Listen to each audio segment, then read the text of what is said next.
Welcome back, CruiseHols, or hello if you're new to this channel, where in this video I will take you through what I believe to be the top 10 cruise destinations you will want to book a shore excursion at. If you are a long-term reader of the CruiseHols website or a viewer of the CruiseHols YouTube channel, you will know that my favourite type of port is one where you can simply walk from your ship and head out exploring on your own, without the need for a shuttle bus or an excursion. But there are some ports that I have visited where the only way to enjoy it is really to book a shore excursion. In this list I will take you through 10 such cruise ports that when you visit you simply think you need to get away and go off exploring somewhere else.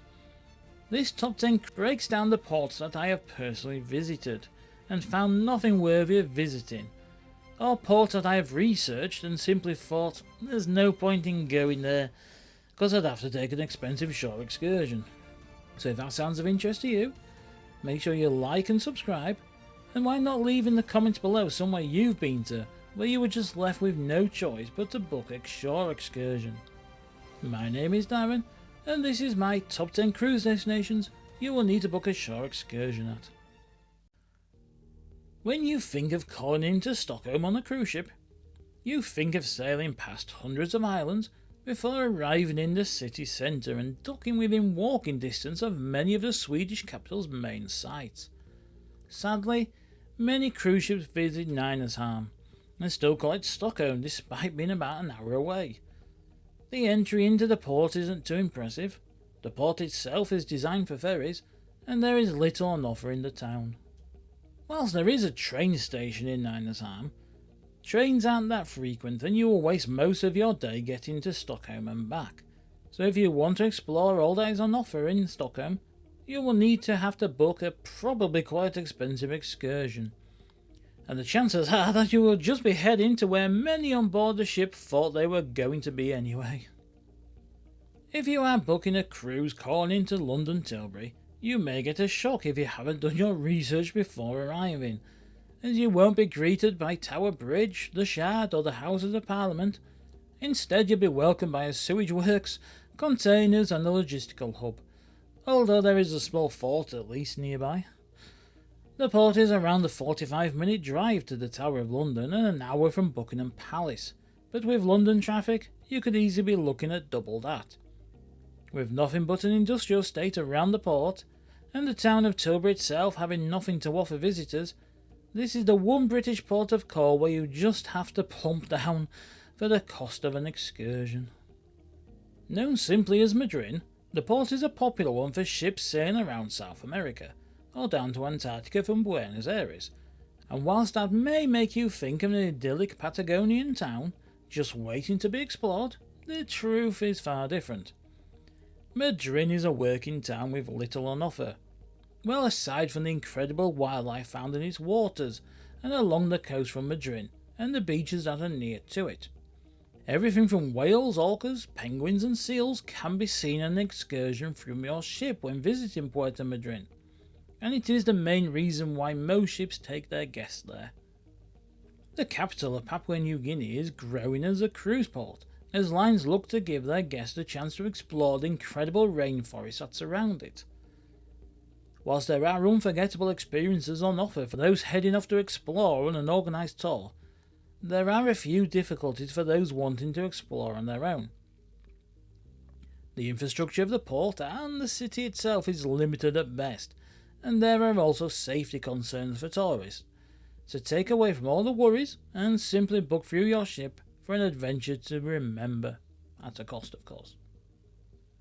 Laem Chabang will often be called Bangkok in itineraries, and it is there that the majority of the ship will be looking forward to visiting. Unfortunately, it is around 90 minutes to Krung Thep, or Bangkok if you prefer, and with no train line or the city's metro heading to the port, the only way between the two is a shuttle excursion or an often difficult private transfer. Laem Chabang itself is a busy working port and offers nothing for tourists. I visited Motril back in 2023, and thankfully I had an excursion to the historic city of Granada booked, as there is nothing at the port itself for those visiting there. The town of Motril itself is a few miles from the port, and even that has little to offer, so unless you want a day on board your ship, you will need to book an excursion when visiting the Spanish port of Motril. The good news is that Granada is well worth visiting, although it is around an hour away, but if you choose a shuttle excursion, it is one of the cheaper ones that you can do when cruising around the Med.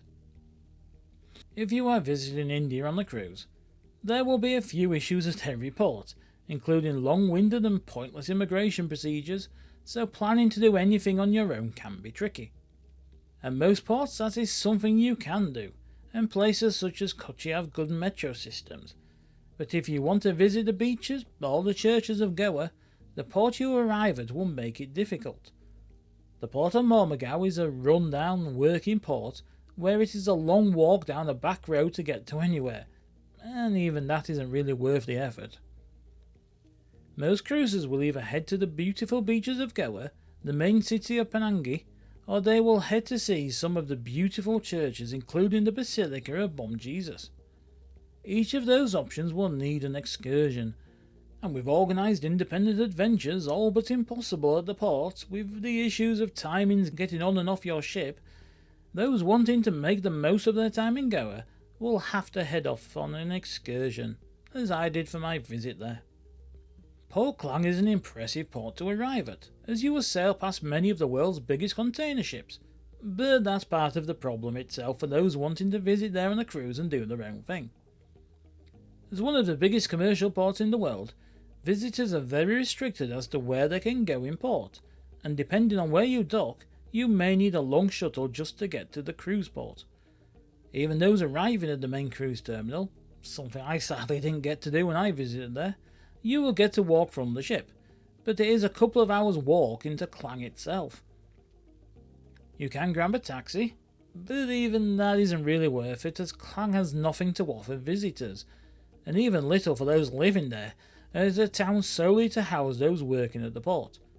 Thankfully, one of the greatest cities is only around 60 minutes away, and it is a visit to Kuala Lumpur that the majority of those on the ship will head off on. If you simply choose a shuttle excursion, it is one of the cheapest excursions I have personally done, so instead of wasting a day doing nothing in port, simply head to KL and enjoy a city full of history, culture and modern attractions. CruiseHols is a politics-free safe place, so I won't get into the reasons why the port of Hambantota exists, but it is built in the middle of nowhere and has no infrastructure set up for those visiting there. There are a few different excursion options for those wanting to visit the south coast of Sri Lanka, but my recommendation, and the excursion that I personally did when visiting there, is to head off to one of the majestic national parks nearby. Me and my wife visited the stunning Yala National Park, and took a jeep safari through it that allowed us to see lots of wildlife, including elephants, alligators, and if you are lucky, you may even see leopards and bears. This was an excursion to remember, and made for an incredible day ashore, which is in huge contrast to staying on board your ship at the port, especially as you will likely have a couple of days at sea to get to and from Sri Lanka, so you can take advantage of what the ship has to offer then, so don't waste your time whilst in port. The chances are that you will know all about my thoughts on the port of Verdon, if you haven't read any of the articles relating to it on the CruiseHols site, or watched any of the videos that I have done on the port on this channel. And basically, Verdon is simply a wasted port of any itinerary. There is nothing, and I mean nothing, there, and even the nearby small village of Sulaksamer has little on offer, although if you're lucky enough to be on the line offering a free shuttle, take it. On my visit there with Norwegian, we had to pay a $20 fee for the shuttle, so we didn't bother. So if you are wanting to visit this part of southwest France, you really need to book on an excursion. Trips that go to Bordeaux, which is about an hour away, and they also go into a number of different vineyards, are offered, but they do come at a large cost, as the lines know that there is little to no other option for visitors, with no independent tolls and no taxis waiting at the port. So all that remains to be said is thank you so much for watching. I hope you enjoyed my look at the top 10 cruise destinations you will want to book a shore excursion at, and see you next time.